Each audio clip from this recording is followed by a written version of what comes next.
पुण्यात्मा, इस दास का जन्म पवित्र हिंदू धर्म में हुआ। हिंदू धर्म के अंदर प्रचलित जो हमारी भक्ति विधि साधनाएं थी, उन पर हम आरूढ़ थे। पूरी श्रद्धा और विश्वास के साथ उन्हीं साधनाओं को किया करते थे जो हमारे धर्मगुरु हमें बताते रहे।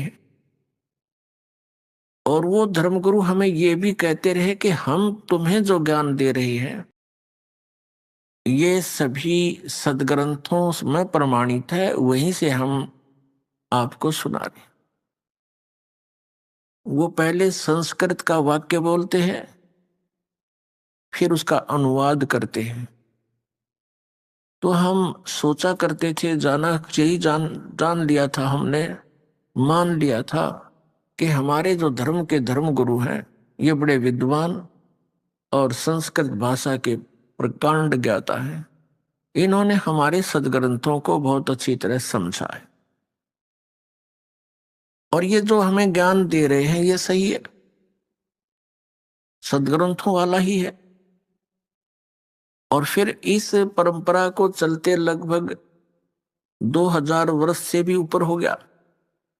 जो भी एक दूसरे से मिलते हैं, उसी हम एक समुदाय बन गया हमारा हिंदू। तो जो भी बोलता है वही बताता है कि ब्रह्मा विष्णु महेश ये अजरो अमर है। ब्रह्मा विष्णु महेश के कोई माता पिता नहीं है, स्वयंभू है। और मंदिर मूर्तियों की पूजा करना अनिवार्य है, सदग्रंथों में प्रमाण है। तो हम विद्यार्थी थे, हम तो एक डिवोटी थे। तो हमारे पूर्वजों को उन अज्ञानी धर्म गुरुओं पर अविश्वास नहीं हो पाया। अब जब परमात्मा ने हमारे ऊपर मेहर बख्शी कि तुम शिक्षित बनो, परमात्मा ने हमें शिक्षित बनाया। नहीं तो चौथा युग आ गया, ये शिक्षा आम समाज में नहीं थी।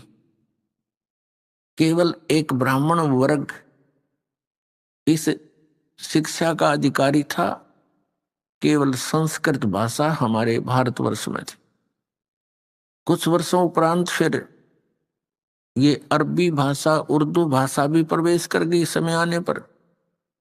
लेकिन पवित्र हिंदू धर्म के अंदर जो भाषा यानी, तो संस्कृत के पढ़ने का केवल ब्राह्मण वर्ग को ही अधिकार था, अन्य नहीं पढ़ सकता था, ऐसा प्रतिबंध था पहले। तो जिस कारण से हमने ये सोचा कि इन्होंने बहुत अच्छी तरह सदग्रंथों को जाना है, जो इन्होंने ज्ञान दिया वो हमारे लिए मोक्ष का कारण है, मोक्षदायक है। अब हमारे ऊपर मेहर बख्शी परमात्मा ने, हम शिक्षित कर दिए। और ये शिक्षा हमारे लिए हानिकारक भी है, पूरे विश्व के लिए। और हमारे लिए एक विशेष परोपकार भी है इस शिक्षा का। ये वरदान भी बन गई अब हमारे लिए कि हम सदग्रंथों से परिचित होकर के भगवान को पहचान लेंगे स्वयं आंखों देख। ये शिक्षा हमारे ऊपर अभिशाप बन गई। अभिशाप क्यों बन गई? क्योंकि हमने परमाणु बम बना लिए। जरा सी कोई बात ऊक चूक होगी, एक परमाणु बम छोड़ दिया तो लाखों व्यक्तियों को समाप्त कर देगा। उस क्षेत्र में वर्षों तक कुछ भी नहीं होगा। ये इस शिक्षा की देन है। दूसरे हम चतुर बना दिए, इतने कौवे बना दिए हम, बहन भाई से दूर, भाई भाई का झगड़ा, और हम अफलातून बन गए। बनना था हमने दास। हमारे पूर्वज देखो कितने शांतिपूर्वक रहा करते थे। 2 रोटी भगवान देता, झोंपड़ियों में रहा करते थे, कच्चे पक्के मकान बना करके शांत रहते थे। उनका जो पिछला दास को ने तो बहुत देखा है, क्योंकि 61वां वर्ष चल रहा है। उससे पहले के जितने भी बुजुर्ग देखे, कितना शांत स्वभाव होता था, निष्कपट होते थे, एक दूसरे की मदद के ऊपर तत्पर रहते थे। ऐसा दुराचार व्यभिचार नहीं था जो वर्तमान में आग लगी पड़ी है पूरे मानव समाज में। तो ये शिक्षा का अभिशाप है हमारे। लेकिन ये अब वरदान बनेगी, परमात्मा ने इसका देना अनिवार्य समझा, इसलिए अब ये प्रदान की। नहीं तो पहले 4 युग हो गए, हम ऐसे अपना काम चल रहा था, ठीक है, टाइम पास ही तो करना था। इस संसार में देखो गुरुजन होते हैं, गुरु का अर्थ यही होता है कि वो अपने सिलेबस को स्वयं जाने, फिर विद्यार्थियों को सरल करके समझावे। ये इन गुरुओं का काम होता है। तो हमारे धर्मगुरु ये नकली थे, ये अज्ञानी थे कलयुग के।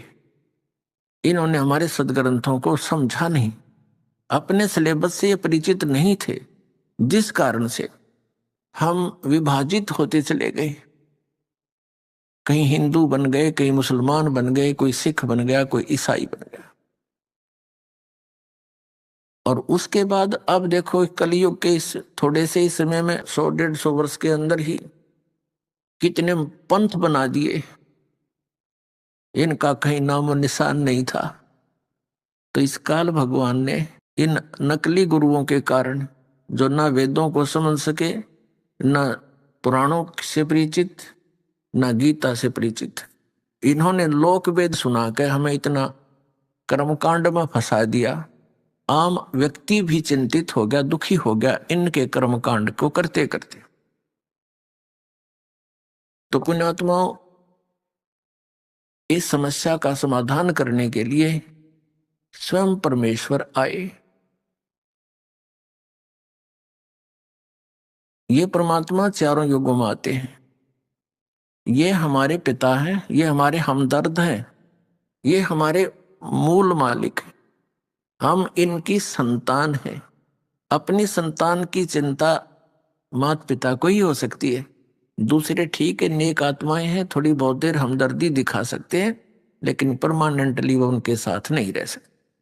तो इसी प्रकार उस परमेश्वर ने हम पर रहम आया कि मेरे बच्चे बहुत दुखी हो गए, इन्होंने गलती तो की थी बड़ी भयंकर, फिर भी कहते हैं माता पिता बच्चों के सैकड़ों अवगुणों को भी माफ करने को तैयार रहता है यदि वो सुधर जाते।